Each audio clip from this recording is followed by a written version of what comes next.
Holy Bible Reading to Request Divine Union, Theosis, Part 121. We're going to read the book of Ecclesiastes, author, teacher, priest, identified as being King Solomon, because only he was the son of David, king of Israel in Jerusalem, who achieved great fame for his wisdom, wealth, and achievements. Chapter 1. The words of the preacher, the son of David, king of Israel in Jerusalem. The vanity of life. Vanity of vanities, says the preacher, vanity of vanities, all is vanity. What advantage does a man have in all his labor in which he toils under the sun?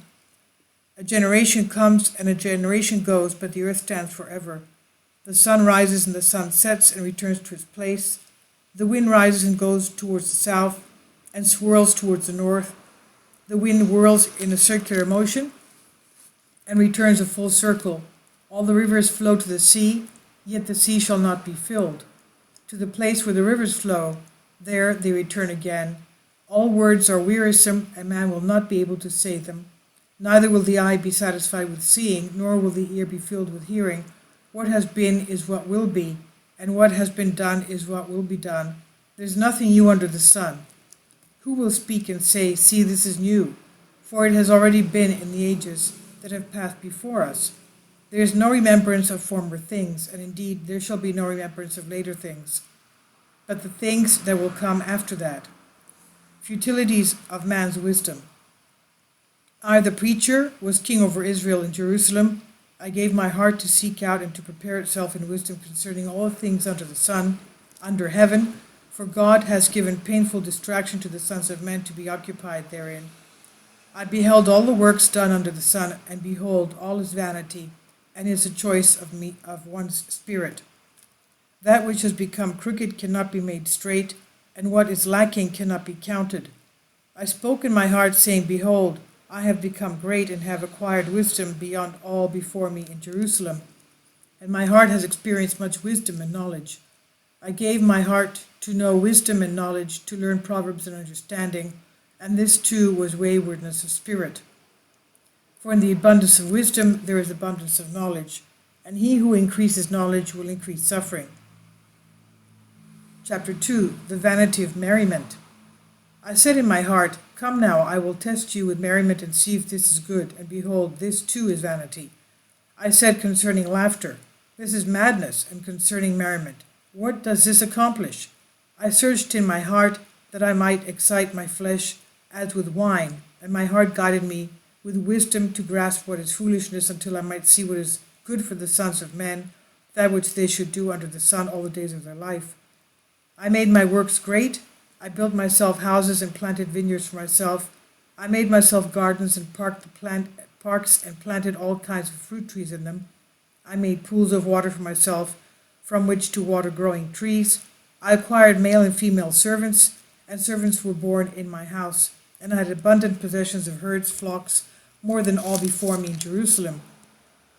I also gathered silver and gold for myself, and the abundant treasures of kings and countries. I provided male and female singers for myself, and delighted the sons of men, and male and female cupbearers, so I became great and advanced beyond all before me in Jerusalem. My wisdom established me. Whatever my eyes desired, I did not keep from them. I did not withhold my heart from any merriment, for my heart was made glad in all my labor, and this was my portion from all my labor. Then I looked on all the works my hands had done, and on the labor in which I had toiled, and indeed all is vanity, and is the choice of one's spirit. There was no profit under the sun. Wisdom excels foolishness. Then I turned myself to consider wisdom, madness, and foolishness, for who is the man who will follow after counsel, whatever it is, to do it? Then I saw the wisdom excels foolishness, as light excels darkness. The wise man's eyes are in his head, but the senseless man walks in darkness, and I indeed know that one event happens to all of them. So I said in my heart, As it happens to the senseless man, so it also happens to me. Why then have I gained abundant wisdom? Then I said in my heart, This indeed is also vanity, because the senseless man speaks of his abundance, for there is no remembrance forever of the wise man or of the senseless man, since now, as in the days to come, All things are forgotten, and how will the wise man as well as the senseless man face death? Thus I have hated life, because the work done under the sun was evil before me, for all is vanity, and is the choice of one spirit. Then I hated all my labor in which I toiled under the sun, for I must leave it to the man who comes after me. For who knows whether he shall be a wise man or a senseless man? Yet he will have authority over all my labor in which I toiled, and wherein I grew wise under the sun. Indeed, also this is vanity. So I turned my heart and despaired of all the labor wherein I toiled under the sun. For there is a man whose labor is with wisdom, knowledge, and courage, yet this man shall give his portion to one who has not labored therein. This also is vanity, and a great evil. For what does a man have for all his labor and his purpose of heart wherein his labors under the sun? For all his days are sorrowful, and the distraction of life is his. For even in the night his heart takes no rest. This also is vanity. There is nothing better for a man than that he should eat and drink, and that his soul should enjoy good things in his labor. This also I saw was from the hand of God. For who will eat or who will drink without him? And he gives wisdom, knowledge, and gladness to a man who is good in his sight. But to him who commits sin he gives a job of gathering and collecting, that he might give to the man who is good in God's sight. This is also vanity, and is the choice of one spirit. Chapter 3. A time for everything. To everything there is a season, and a time for every matter under heaven.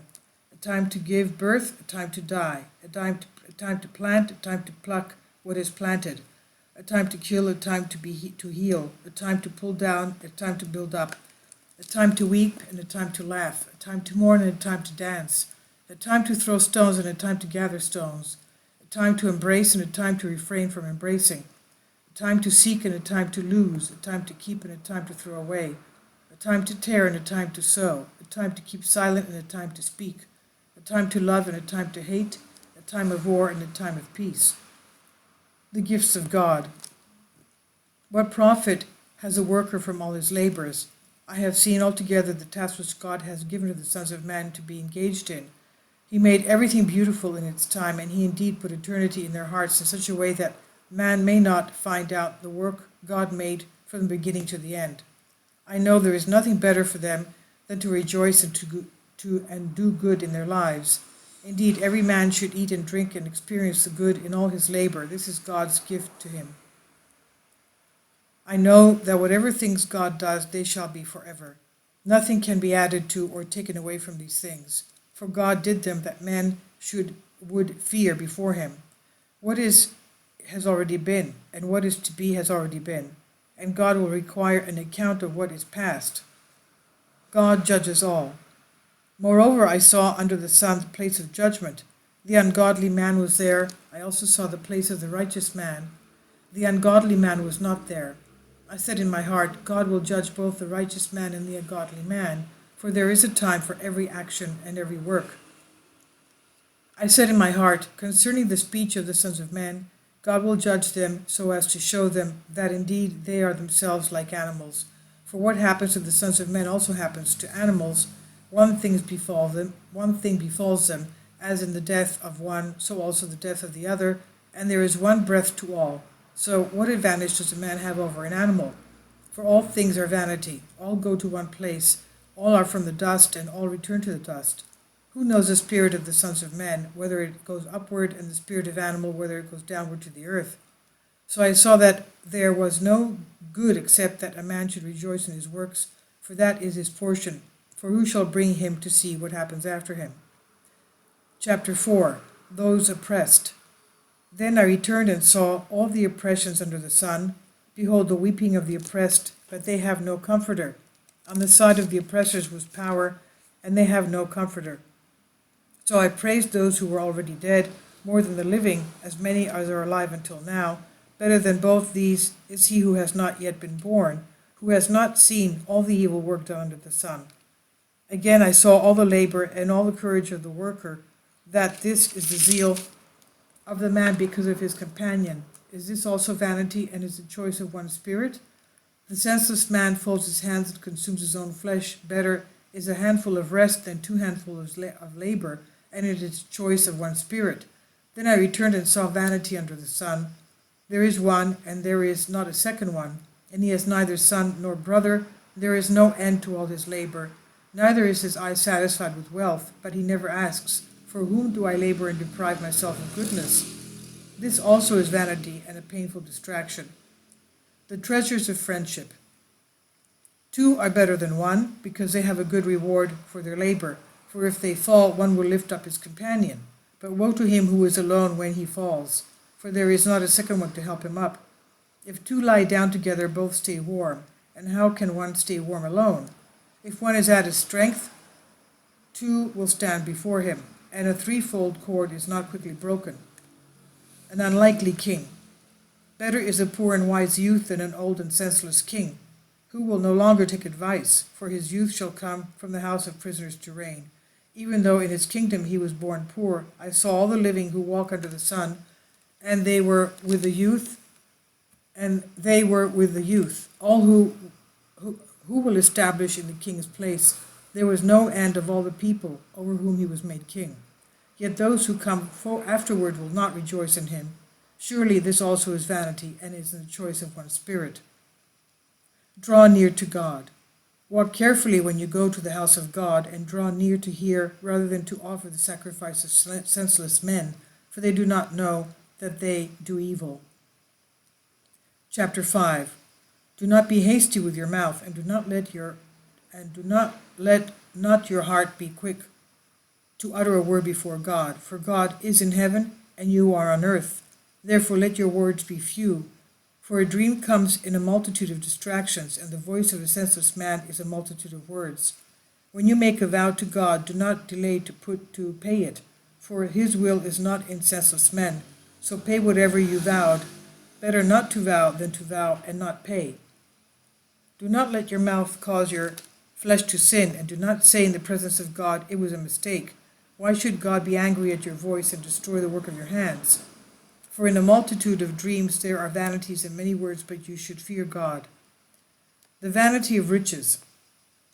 If you see the oppressed of the poor and the violation of judgment and righteousness in the land, do not marvel at the matter, for there is a high official to watch over a high official, and higher ones over them. Moreover, the abundance of the earth is for all, even a king depends on work in the field. He who loves silver will not be satisfied with silver, nor he who loves the harvest with its abundance. This also is vanity. In the abundance of good things, they who eat them also increase. But what virtue does the owner have from them, except to see them with his eyes? The sleep of a servant is sweet, whether he eats little or much, but the abundance of the rich will not permit him to sleep. There was a sickness I saw under the sun, wealth kept for its owner to his hurt. That wealth shall perish in painful distraction. And he begets a son, but there is nothing in his hand. As he comes from his mother's womb, naked shall he return to go as he came, and he shall take nothing from his labor, that it may go with him in his hand. This also is a painful sickness, for as he came, so shall he go. And what is his gain for which he labored for the wind? All his days are in darkness and sorrow, and in much anger, sickness, and gall. Behold, I have seen good. It is a fine thing for a man to experience goodness in all his labor in which he toils all the days of his life that God has given him, for it is his portion. As for every man to whom God has given wealth, possessions, and authority, to eat from it, to receive his portion, and to rejoice in his labor, this is the gift of God. For he will not remember the many days of his life, because God distracted him in the merriment of his heart. Chapter 6. There is an evil I have seen under the sun, and it is abundant among men, a man to whom God shall give wealth, possession, and glory, so he lacks nothing from his life, all the things he shall desire, yet God does not give him power to eat of it, but a stranger consumes it. This is vanity and a grievous sickness. If a man begets 100 children, and he shall live many years, however many the days of his years shall be, yet his soul is not to be filled with goodness, and he also has no burial. I say that a miscarried child is better than he, for it came in futility and departs in darkness, and its name shall be covered with darkness. Though it has not seen the sun or known anything, it has more rest than that man, even if he lived 1,000 years twice, but has not seen goodness. Do not all go to one place? All the labor of man is for his mouth, and yet his soul is not satisfied. For what advantage does the skilled man have over the unskilled man, since even this poor man knows how to keep himself alive? Better is the sight of the eyes than the wandering of the soul.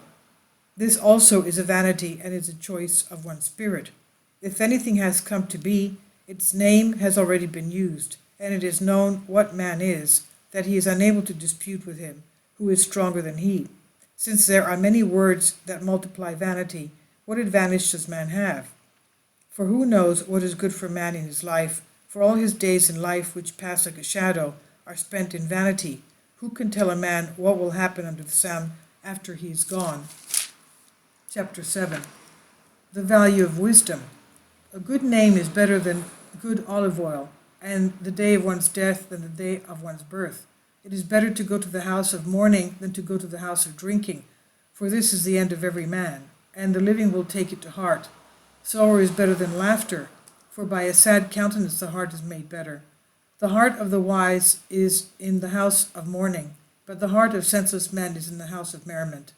It is better to hear the rebuke of a wise man than for a man to hear the song of senseless men.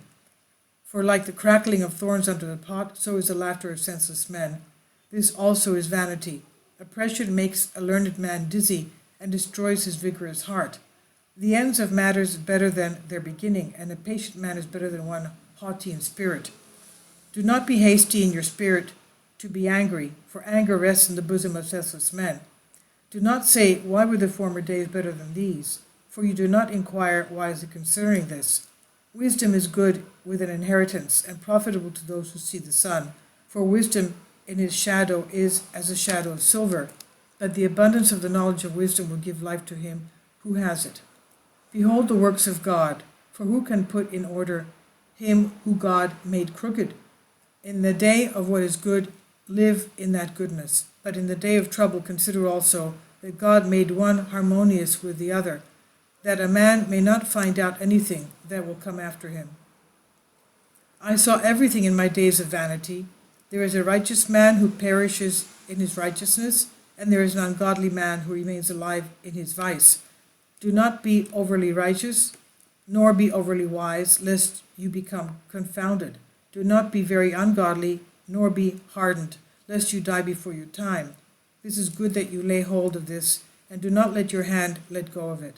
For the one who fears God, all things will turn out well. Wisdom will help the wise, more than 10 rulers in the city. For there is not a righteous man on earth who does good and does not sin.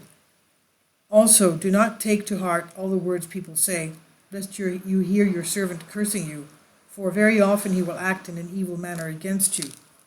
And many times he will afflict your heart, just as you have cursed others. I proved all this by wisdom. I said, I will be wise, but it was far from me. As for what is far off and exceedingly deep, who will find it out?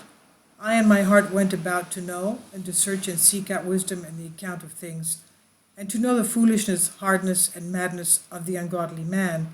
I find more bitter than death the woman who is a snare, and her heart a net, and her hands and her chains. A man who is good in the sight of God will escape from her, but the sinner will be caught by her. Behold, I found this, says the preacher, adding one thing to the other to find out the reason, which my soul still seeks but cannot find. I found one man among 1,000, but a woman among all these I have not found. Except, behold, I found this, that God makes man upright, but they have sought out many schemes. Chapter 8. Who knows the wise, and who knows the interpretation of a thing? A man's wisdom makes his face shine, and a man shameless in face will be hated. Obey those who rule. Keep the king's commandment, and spare no effort for the sake of your oath to God. You will go out from his presence, but do not stand with an evil thing, for the king will do whatever he pleases. Insofar as a king has authority, he speaks, and who will say to him, why will you do this?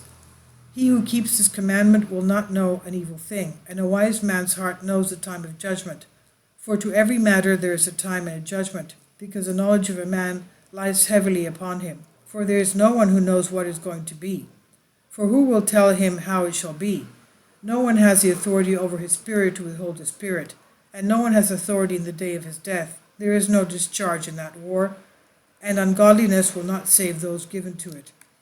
I saw all this and gave up my heart to every work done under the sun. wherein one man has authority over another man to injure him. Death visits all. Then I saw the ungodly buried in their tombs and brought from their holy place and praised in the city for what they had done. But this also is vanity. For no controversy comes quickly against those who do evil. Therefore the heart of the sons of men is fully determined within them to do evil. Whoever sins does evil from that time on, and for a long time afterwards. Nevertheless, I know that it shall be well for those who fear God, so long as they have fear before him. But it shall not be well with the ungodly man. He will not prolong his days, which are as a shadow, because he does not have fear before God. There is a vanity that is done on earth. There are the righteous, as when the work of the ungodly overtakes them, and there are the ungodly, as when the work of the righteous overtakes them. I said that this is also is vanity, so I praised merriment, because a man has nothing better to do under the sun than to eat, drink, and be merry. For this will be present with him in his labor all the days of his life that God gives him under the sun. For this reason I committed my heart to know wisdom, and to see the distractions done to earth. Nevertheless, he receives no sleep day or night. Then I saw all the works of God, that a man can discover how he does his work under the sun. No matter how much a man labors to discover it, yet he will not find it out. And no matter how much a wise man may seek of knowing it, he will not be able to find it out. Chapter 9. For I gave my heart to all this, and my heart saw all this, that the righteous and the wise and their works are in the hand of God. Whether it be love or hatred, man does not know it, although all things are before him. Vanity is in all things.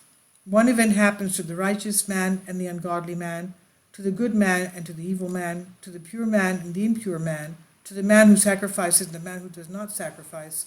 As is the good man, so is the man who sins. As is he who takes an oath, so is he who fears an oath. There is this evil in everything done under the sun, that one event happens to all. And truly the heart of the sons of men is full of evil. Madness is in their heart while they live, and afterwards they go to the death. For who has fellowship with all the living? There is hope, for a living dog is better than a dead lion. For the living know they will die, but the dead know nothing. And they have no more reward, for the memory of them is forgotten. So their love, hatred, and envy shall now perish, and they have no portion forever in all that is done under the sun. Go, eat your bread with merriment, and drink your wine with a happy heart. For now God is well pleased with your works. Let your garments be always white, and let your heart lack no oil. Your head lack no oil. Experience life with the wife whom you love all the days of your vain life, which he gave you under the sun, all your days of vanity. For that is your portion in life, and in the labor you performed under the sun. Whatever your hand finds to do, do it with all your might, for there is no work, or reasoning, or knowledge, or wisdom in Hades, where you are going. I returned and saw under the sun that the race is not to be swift, nor the battle to the strong, nor bread to the wise, nor wealth to men of understanding, nor favor to men of knowledge, for time and chance will happen to them all. For man also does not know his time, like fish taken in a cruel net, like birds caught in a snare. So the sons of men are snared in an evil time, when it falls suddenly upon them. Wisdom is better than strength. I saw this wisdom under the sun, and it is great to me. There was a little city with a few men in it, and a great king came against it and surrounded it, and built great barricades around it. Now there was found in it a poor wise man, and by his wisdom he rescued the city. Yet no one remembered that poor man. And then I said, wisdom is better than strength, but the poor man's wisdom is despised, and his words are not heard. The words of the wise are heard in quietness, more than the shouting of those who rule in foolishness. Wisdom is better than weapons of war, but one sinner destroys much goodness. Chapter 10. Dead flies will corrupt the preparedness of seasoned olive oil, and a little wisdom is more valuable than the glory of great foolishness. A wise man's heart is at his right hand, but the heart of a senseless man is at his left. When a senseless man also walks along the way, his heart will fail him, and everything he considers is foolishness. If the spirit of the ruler rise against you, do not leave your place, for soothing puts an end to great sins. There is an evil I saw under the sun, when an offense proceeds from a ruler. The senseless man devotes himself to great heights, and rich men shall sit in a lowly place. I saw servants on horses, and princes walking on the ground like servants. He who digs a pit will fall into it, and he who pulls down a wall will be bitten by a serpent. He who removes stones will be worn out by them, and he who cuts down trees will be endangered by them. If the axe head falls off, then his countenance is troubled, and he will put forth more strength, and in that case skill is of no advantage to the man. If the serpent bites when it is not charmed, then there is no advantage to the charmer. The words of the wise mouth are gracious, and the lips of a fool shall swallow him up. The words of his mouth begin with foolishness and end of his talk is evil madness. A senseless man multiplies words. No man knows what is to be, and who will tell him what will be after him? The labors of fools wears them out, for they do not even know how to go to the city. Woe to you, O city whose king is young, and whose princes feast in the morning. Blessed are you, O land, when your king is a son of nobles, and your princes feast at the proper time and strength. They will not be dishonored. Because of laziness the roofing will be brought low, and through idleness of hands the house will leak. They make bread for laughter, and wine delights the living, but all will listen to money. Do not curse a king even in your conscience. Do not curse the rich even in your bedroom, for a bird in the air will carry your voice, and a bird in flight will tell the matter. Chapter 11. Cast your bread upon the water. Cast your bread upon the face of the water, for you will find it after many days. Give a portion to 7 and also to 8, for you do not know what evil there will be on the earth. If the clouds are full of rain, they pour it out upon the earth. If a tree falls to the south or to the north, in the place where the tree falls, there it shall lie. He who observes the wind will not sow, and he who sees the clouds will not reap. As you do not know the way of the wind, or how the bones grow in the womb of her who is with child, so you do not know the works of God. Even all things whatever he will do, in the morning sow your seed, and in the evening do not withhold your hand, for you do not know which will prosper, either this or that, or whether both alike will be good. The light is sweet, and it is good for the eyes to behold the sun. For if a man lives many years and rejoices in them all, yet let him remember the days of darkness, for they shall be many. All that comes is vanity. Follow God with your youth, in your youth. Be glad, O young man, in your youth, and let your heart cheer you in the days of your youth. Walk in the ways of your heart and in the sight of your eyes, but know for all this that God will bring you into judgment. Therefore remove anger from your heart, and pass the evil with your flesh, for youth and lack of understanding are vanity. Chapter 12. Remember your Creator in all the ways of your youth, before the difficult days come, and the years arrive when you say, I have no will to face them. Will the sun and the light, the moon and the stars are not darkened, and the clouds do not return after the rain, in the day when the keepers of the house tremble, and the men of strength are led astray, when the women who grind the grain become idle because they are few, when the women who look out the windows will remain in darkness, when the doors are shut in the marketplace and the sound of grinding is low, when one rises up at the sound of the sparrow, and all the daughters of the song are brought low. Also they will look from the height, but there are terrors in the way, when the almond trees blossom, the grasshopper grows fat, and the caper plant is scattered, for man goes to his eternal home, and the mourners go about the marketplace. Remember your Creator until the silver cord is removed, and the golden flour is pressed together, and the pitcher is shattered at the fountain, and the wheel runs together at the well, and the dust returns to the earth as it was, and the spirit returns to God who gave it. Vanity of vanity, says the preacher, all is vanity. Because the preacher was wise more than others, he taught the people knowledge and the ear which search out his well-ordered proverbs. The preacher sought diligently to find desirable words, and what was written is upright. They are words of truth. The words of the wise are like pointed sticks, like nails firmly fastened.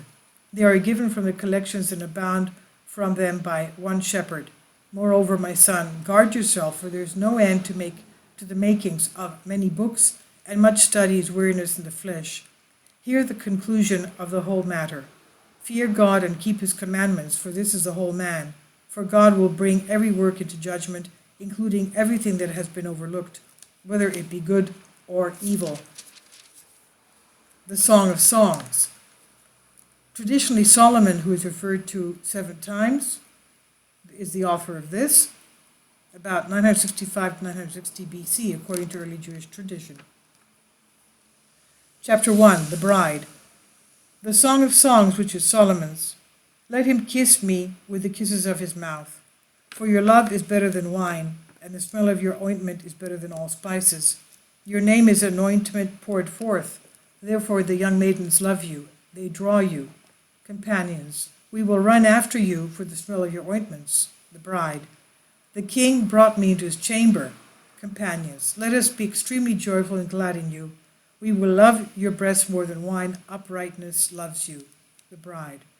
I am black and beautiful, O daughters of Jerusalem, as the tents of Kedar, as the curtains of Solomon. Do not look at me because I am black, for the sun gave me a tan. The sons of my mother fought with me and made me keeper in the vineyards, but I have not kept my own vineyard. Tell me, you whom my soul loves, where you shepherd your flock, where you rest them at noonday, lest I become as one who encompasses herself with the herds of your companions. The groom. If you do not know yourself fairest among women, go forth to the heels of the flocks and tend your young goats by the shepherd's tents. I have likened you, my beloved, to the horses in the chariots of Pharaoh. Your cheeks are as beautiful as turtle doves, and your neck as a small necklace. Companions. We will make for you figures of gold with studs of silver. Bride. While the king was at the table, my spikenard gave forth its smell. My beloved is to me a bundle of myrrh. He shall take rest in between my breasts. To me, my beloved is a cluster of grapes from Cyprus, in the vineyards of En-gedi. The groom. Behold, you are beautiful, my beloved. Beloved, you are beautiful. Your eyes are doves. The bride. Behold, you are beautiful, my beloved, and indeed lovely. Our bed is shaded, the beams of our houses are cedars, our ceilings are cypress wood. 2. I am a flower of the plain, a lily of the valleys. The groom. As a lily among thorns, so is my beloved among the daughters. The bride. As the apple among the trees of the woods, so is my beloved among the sons. I desired to be in his shadow and to sit down, and his fruit was sweet in my mouth. Bring me into the house of wine, set love before me. Strengthen me with the cakes of raisins, refresh me with apples, for I am wounded with love. His left hand shall be under my head, and his right hand shall embrace me. I implore you, O daughters of Jerusalem, by the hosts and powers of the field, that you rouse not nor wake my love until he wishes the voice of my beloved. Behold, he comes leaping in the mountains and skipping over the hills. My beloved is as a gazelle or a young stag on the mountains of Bethel. Behold, he stands behind our walls, looking through the windows and peering through the lattices. My beloved answers and says to me, Rise up and come, my companion, my fair one, my dove. For behold, the winter is past and the rain is gone. It has departed. The flowers are seen in the land. The time of pruning has arrived. The voice of the dove is heard in our land. The fig tree has put forth its young figs, and the vines are in bloom and give forth their fragrance. Arise and come, my companion, my fair one, my dove, and come, my dove, to the shelter of the rock, and take hold of the wall. Show me your face, and cause me to hear your voice, for your voice is sweet, and your face is beautiful. Companions, catch us the foxes, the little ones that spoil the vineyard, for our vines are in bloom. The bride. My beloved is mine, and I am his. He who shepherds his flock among the lilies until the day dawns and the shadows depart. My beloved, turn back and be as likened to a gazelle or a young stag on the mountains of the ravines. Chapter 3. In the night on my bed I sought him whom my soul loves. I sought him, but did not find him. I called him, but he did not hear me. I will rise now and go about the city, in the marketplaces and the streets. I will seek him whom my soul loves. I sought him, but did not find him. The watchmen who do their rounds in the city found me, and I said to them, Have you seen him whom my soul loves? Scarcely had I departed from them when I found him whom my soul loves. I held him and would not let him go until I brought him into my mother's house, into the chamber of her who conceived me. I implore you, O daughters of Jerusalem, by the hosts and powers of the field, that you rouse not, nor wake my love, until he wishes. Companions. Who is this who comes up from the desert like pillars of smoke, offering incense, myrrh, and frankincense, with all the fragrant powders of the perfumer? Behold, the bed of Solomon, 60 men round about it, from the mighty ones of Israel, all holding a sword and trained in war. Every man has a sword upon his side because of the fear in the night. King Solomon made a plankin for himself from the trees of Lebanon. He made its pillars of silver and its back of gold, its covering crimson, its interior a mosaic of love, because of the daughters of Jerusalem.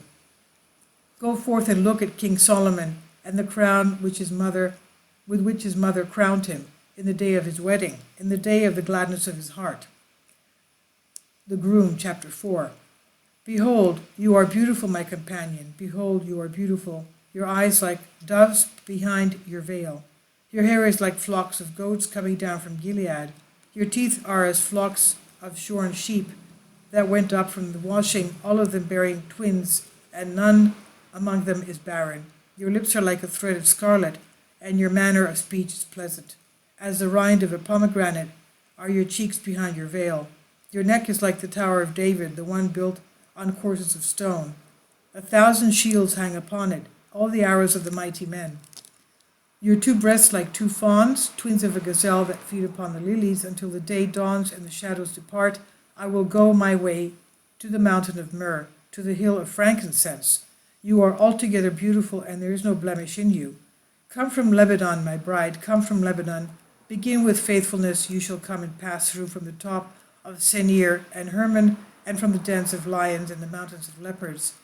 My sister, my bride, you ravish my heart. You have ravished my heart with one look from your eyes, with one jewel from your necklace.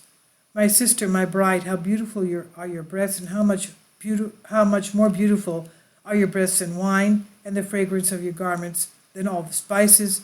Your lips, my bride, drip as the honeycomb. Honey and milk are under your tongue, and the fragrance of your garments is as the scent of Lebanon.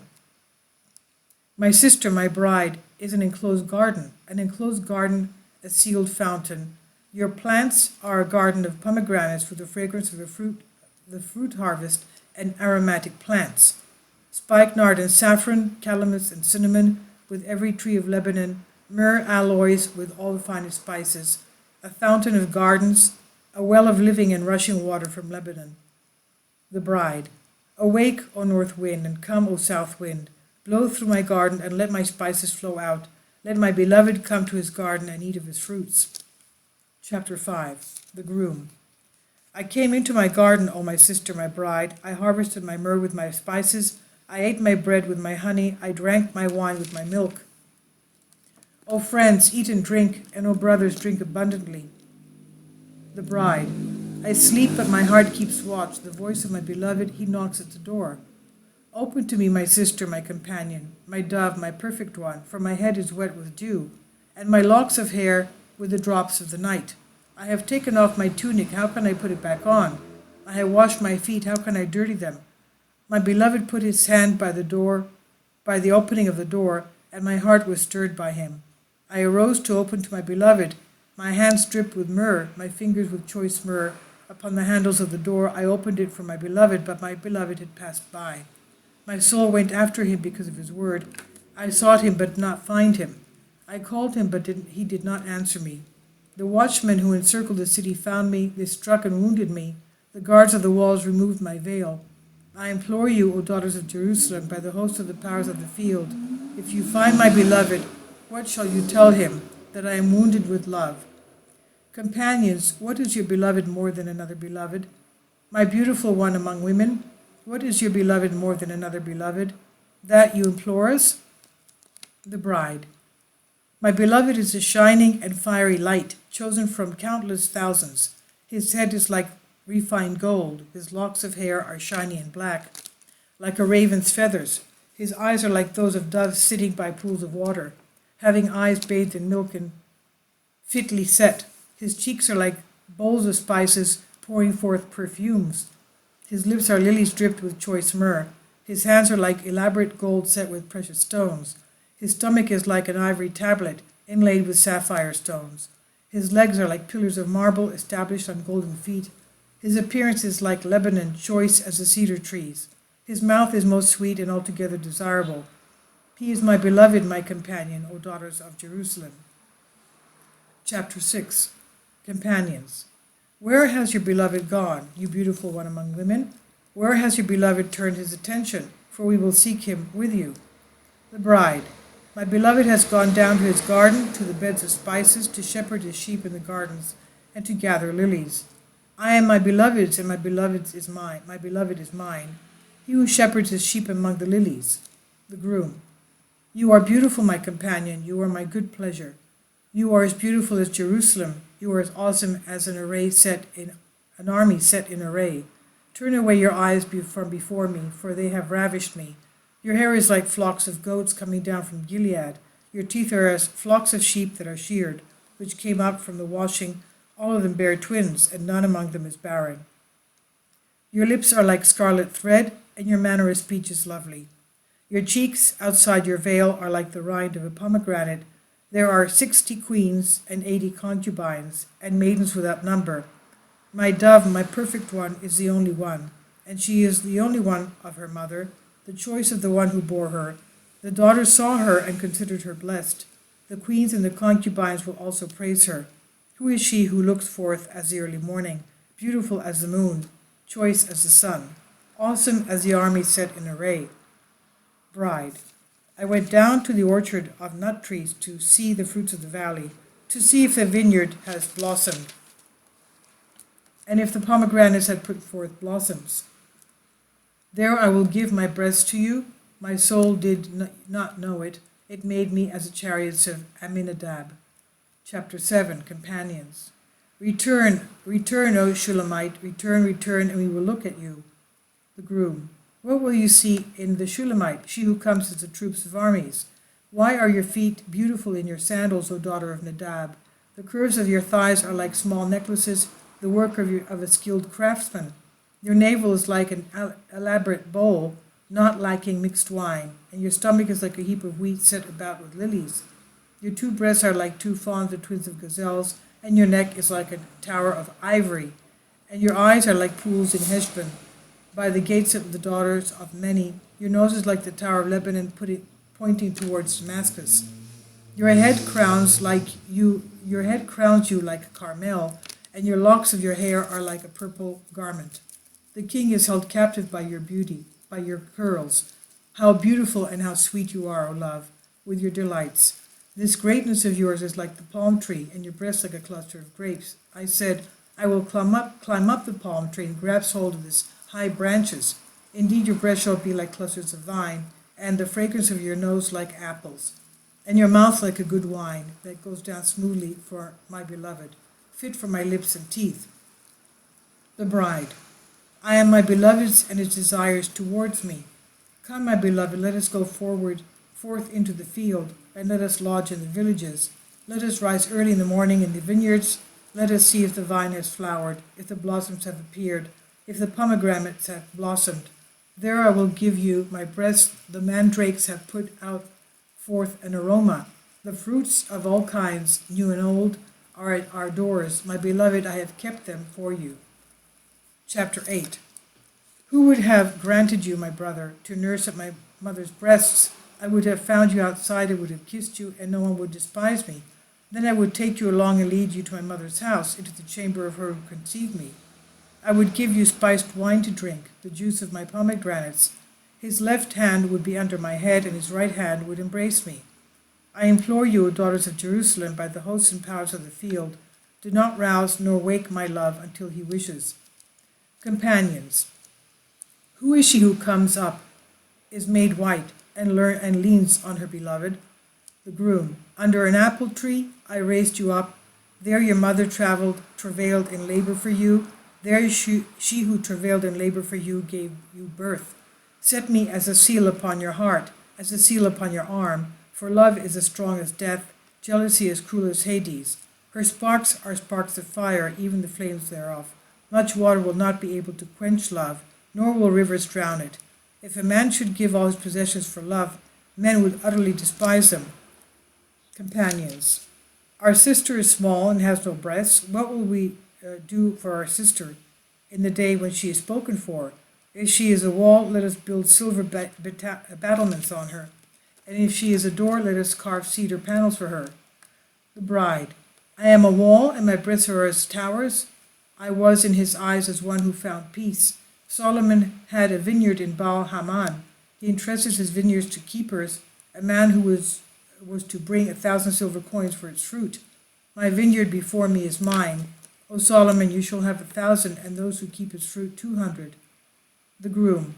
You who dwell in the gardens, the companions, give heed to your voice. Cause me to hear. The bride. Escape, my love, and be like a gazelle, or a fawn of a deer, on the mountains of spices. And we'll continue with the wisdom of Solomon. But that's the next part of the Old Testament. And now we'll go to the book of the Revelation, chapter 10. Mighty angel, little book. And I saw still another mighty angel coming down from heaven, clothed with a cloud, and a rainbow was on his head. His face was like the sun, and his feet like pillars of fire. He had a little book open in his hand, and he set his right foot on the sea, and his left foot on the land, and cried with a loud voice as when a lion roars.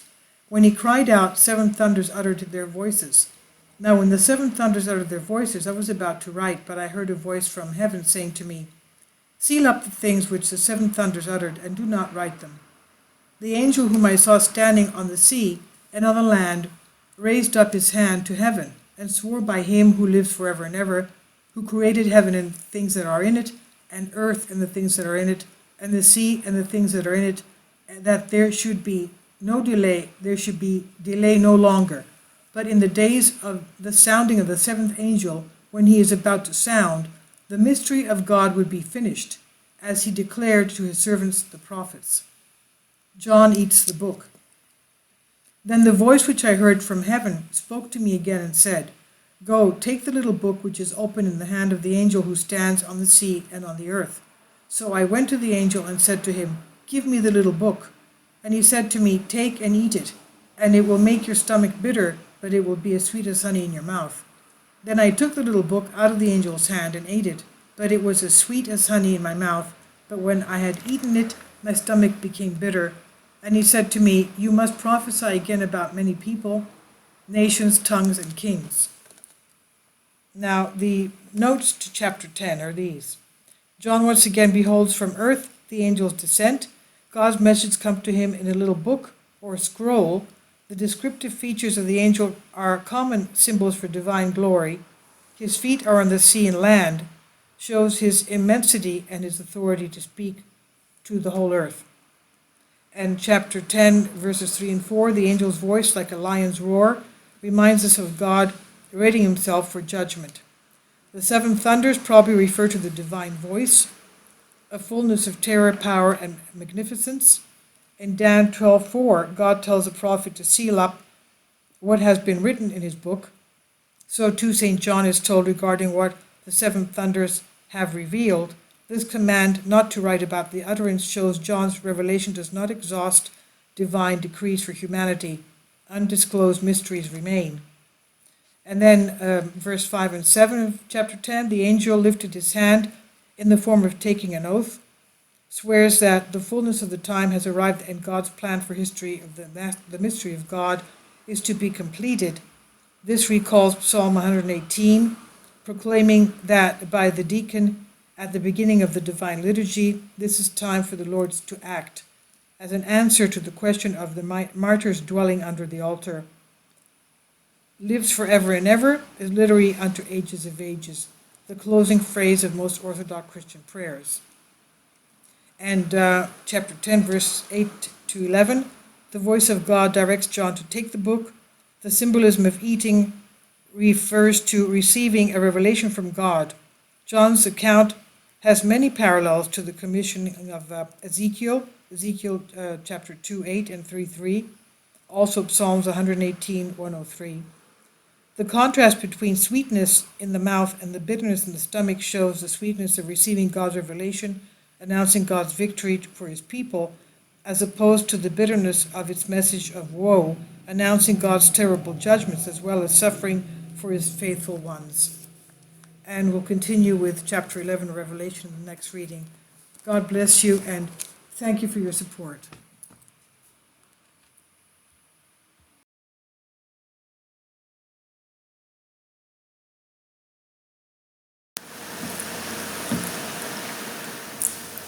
If you'd like to join me on my Patreon account, you will hear content not covered by mainstream media. These riveting stories will be based on my research, and I will state my opinions and give my personal insight on diverse and controversial subjects and world events not covered by mainstream media, and not supported by YouTube guidelines. So whatever I have on my Patreon, most of those will not be on my YouTube channel. Please consider becoming a member today. More of the most significant and important videos will be on my Patreon channel. Your support helps me to continue my research and keeps this YouTube channel alive. And we depend on your support, your generous charity, because we help economically challenged families here in Athens, Greece, in Kapota, and we also help the young generation with university tuition and the community around our church. Thank you.